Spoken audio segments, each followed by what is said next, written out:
Could these be the answer to that cluttered bench or windowsill full of seedlings? I've tried it myself and I can already tell it's going to transform the way I start seeds. It saves an extraordinary amount of space and money too, and it makes potting on a doddle. Let me show you. These are called seed snails. Yes, and at last a snail that's actually good news for the garden. It's called a seed snail because it spirals round just like the shell of a snail, with the seedlings popping out throughout.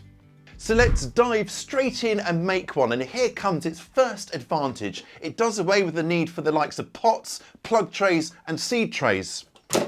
Instead, all we're going to be using is strips of plastic like this to get our seeds underway. And compare these rolls with plug trays like this. If you're short on space, especially in the busy spring months, using rolls like this can really help to pack the seedlings in. Any sort of old packaging is ideal for making our seed snails, or you could call them seed sushi rolls if you're a little bit more cosmopolitan. Anyway, there's that, and you could also use other plastics too, but my absolute favourite, I reckon, is this, bubble plastic or bubble wrap. This, with its air pockets, helps to create a slightly sturdier roll so it sits firmer, and the air pockets will also help to insulate the roots from swings in temperature, which our seedlings will much prefer. Bubble wrap is flexible, retains moisture well, and can be reused time and again. So many deliveries come in this stuff, and being able to use it to make seed snail rolls is a fantastic way to get more use out of it before you eventually recycle it. But if you are worried about microplastics getting into the seedlings you're growing, but want to use the benefits of bubble wrap, I've got you covered, and I'll be showing you a way around that in a bit. There are straight up alternatives to plastic. You could use a few layers of some sort of waxed paper, some sort of corrugated cardboard like this, as I'll show you in a minute, and you might think you could use newspaper, but I wouldn't bother with this because the roots can sort of grow into it and it is very, very flimsy and it'll fall apart just when you're trying to unroll your snail. Not helpful. So let's start by cutting down our bubble plastic into strips that we can then roll up. Now I reckon from experience already I've found that a good sturdy chopping board and a really sharp knife are the best tools, and then a good straight ruler or guide like that as well, and then you can just slide effortlessly along like that. Now for the height of our roll, anything upwards of sort of 3 inches or 7 centimetres is fine, and then for deeper rooted things like say beans or corn, you might want to go at least 6 inches or 15 centimetres depth or more. And then for the kind of length, anywhere between 1 or 2 foot or around 50 centimetres or so is perfect. Jolly good. Now let's turn our attention to our seed starting or potting mix. And for that I will be using an all-purpose mix suitable for both seedlings and young plants. Now this is a mix I made myself. It's very easy to do, and I will share a video on how to do that in the description below. It contains enough nutrients to support our young plants until it's finally time to unravel that roll and then plant them elsewhere. And I will be sharing a table of the best vegetables to grow in these seed snails shortly. Before I use this mix, I want to prime it by adding in some water there to get it nice and moist throughout. If you think about a seed roll, it's going to be a little bit deeper than your average plug or seed tray. So by doing this, I'm ensuring that there's a good consistent moisture throughout. We're kind of priming it so that it receives further kind of irrigation or water a little bit easier. Also, if it's slightly moister, it'll help it kind of stick to our plastic a little bit easier so it holds nice and firm when we come to roll it up. And if I take some in my hand, you can see that it's just about the odd drop, but it's not sopping wet, so that is absolutely perfect. Brilliant, let's get on and lay on our potting mix. Now you can aim for a depth anywhere from 1/2 to 2 inches, that's kind of 1 to 5 centimetres. At the lower end of that scale, you'd be looking at smaller seeds like say cabbage family ones or lettuce or basil, something like that. And then at the higher end, the 2 inches or 5 centimetre thickness of potting mix would be for bigger seeds like squash family ones, for example. Now I'm taking a bit of time to load up our roll, and we want to get a nice compact kind of edging like that, especially towards the bottom, so it has support for it to stand up on. Break up any lumps as you go and just fill it up like this and just pat it down nicely as you go. There we go. This is quite a satisfying process actually. And I'd leave the very end here unpacked because that'll help us secure it at the end, as you'll see in a minute. Right, I think we're there. Let's roll. Okay, so we want to firm gently but firmly, so don't push it down, but just let it roll like this. And I tell you what, do you know what this reminds me of? It reminds me of making sushi. The potting mix has kind of got the same sort of consistency as rice, and we've got to just gently roll. Now, if a bit does fall out the bottom, that's fine. And there we go, look at that. If it kind of comes to the end like that, we can just squish away the excess like that. And now turn it upright. And that's a perfect looking roll in my opinion. Now to seal up the roll, I like to sort of just dry it off a bit so I can put on some painter's tape or masking tape like this and just seal it shut. This is a lot easier if you kind of jam your roll up against something to kind of hold it in place. There we go. We're good to sew. And there we have it. What we have is a compact, sturdy roll that's nice and tall that will encourage the roots to sort of grow downwards. And it doesn't use loads of potting mix, just enough to do the job. But if you want the advantages of bubble plastic but don't want those roots coming in contact with plastic, here is my workaround. I've cut some baking paper or baking parchment so it is twice the height of our bubble plastic strip here.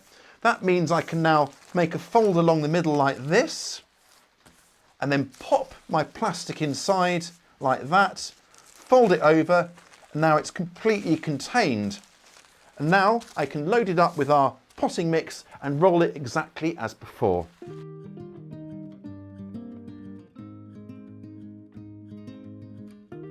There we are, all safely contained, and now I can just seal it up as before with our tape here.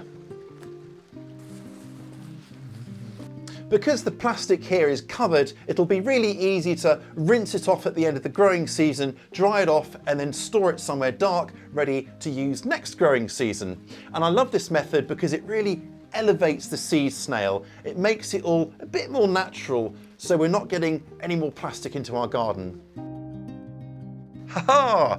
Now cardboard is another option, maybe less kind of sturdy or long lasting than the sort of bubble plastic, but it might last just long enough for kind of quick growing seedlings. But I am using corrugated cardboard and I'm sort of priming it, pre-rolling it like this. And that will make it a lot easier to roll once it is loaded up with my potting mix. Do peel off any kind of bits of label or, you know, that kind of stringy stuff you get that uses to bind it all together, and then roll it up as before. Rolling, rolling, rolling. Now for this, because it is a bit sort of mushy and it's going to get kind of wet when it's watered, I'm going to seal it up with a couple of rubber or elastic bands. These are beautifully tactile, and I would say if you've got a longer piece of cardboard, you'll get a sort of much more spirally snail. Once you're all rolled up, we are good to sow. Now don't be tempted to sow before rolling, because what will happen is the seeds will all get dislodged and they won't be at the correct depth. They'll just move about a bit. So only do it at this stage. Now for these cabbage seeds, I'm going to start in the middle of the spiral and then just try and carefully drop a seed in about every ½ inch or 1 centimetre like this. Now because the potting mix I used is a bit sort of claggy and wet, I'm going to use a finer kind of seed starting mix just to cover them over, but you could use anything you got really. I just want it to look pretty on camera. And there we go, then just wet the top here with a little bit more water to get those seeds underway. Now for bigger seeds that like perhaps a deeper root system, you can use obviously taller seed rolls like this. So this one here is what, sort of 6 or 7 inches or 15 to sort of 17 centimetres. And I'm going to be sowing some really cheerful sweet peas, which are going to grow up a trellis and look absolutely stunning. So for these, all I'm doing is actually just dibbering an individual hole for each kind of seed like this and then popping it in like that. Honestly, this method is just brilliant for a wide range of seeds, from warm season favourites like tomatoes, peppers and corn, to allotment staples such as leeks, lettuce and anything in the cabbage family. Now keep the tops of these rolls nicely moist by regular misting or carefully watering as they come up. You can also, for kind of smaller seeds, pop over a bag like this just to help retain some of the moisture. Or another option is to pack them into some sort of humidity dome type thing or unheated propagator like this. Not so much for the added warmth, more just to help retain some of that moisture, so you're creating a humid environment, so you need to water a little less often. Now, however you're going to grow them, I like to pack them into a tray just to keep them nice and sort of firm and upright, although they are pretty sturdy rolls in fairness. And this is where we're really seeing this advantage of them taking up so much less space. You can imagine these sitting neatly on a kind of kitchen windowsill or something. Contrast that with several kind of plug trays like this. And because they're so much deeper, we're going to get a lovely deep running root system, which will more than compensate for the slightly closer spacing we've got here. So here are those seed snails that I sowed a few weeks ago, and let me show you another reason why they really shine, and this is perhaps my favourite reason. When they're big enough, all you need to do is remove the tape and then unfurl them, and now look at this. There we go, how satisfying. Lots of individual, beautiful seedlings with deliciously long roots ready to use and pot on or grow on. The beautiful thing about this is I can lift up a clump like this and the seedlings just come away so easily like that to work with. The roots aren't all tangled like in a pot, and look at the length of that root. Goodness me. For seedlings that just need a little bit more potting mix, carefully unroll your snail, so satisfying, and then go in and add just a little bit more potting mix over the top of those exposed roots like this. And then reposition any seedlings that might have become a bit dislodged, and then re-roll your now fatter seed snail. Or for little seedlings that need more room altogether, you can actually separate them out and then pop them into slightly larger, slightly deeper seed snail rolls rather, like this. So these are tomatoes, and I can space them a bit further than they were in their kind of original roll there. And then just a little bit more potting mix over the top. Now these are tomatoes, so they're going a little bit deeper than most seedlings. This method is so good for all sorts of plants that might not be ready to go out yet, sort of like tomatoes, squashes, corn and so on. There we are. And now let's give it a roll. You might notice that for some crops the seedlings end up being just a tiny bit smaller than if they were grown in pots, but in all honesty they will very, very quickly catch up, and think about all the space you've saved. And also it's going to be a lot easier when you need to acclimatise or harden off plants just to move this outside rather than lugging all sorts of pots and seed trays out. It makes it a lot easier. Because there's slightly less potting mix, seed snails will need careful monitoring just to make sure they do have enough moisture and are happy.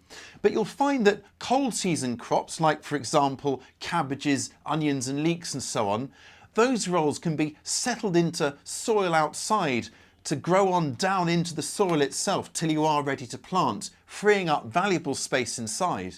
Seed snails are a game-changing way to start seeds. They're simple, flexible, space-saving and incredibly satisfying to use.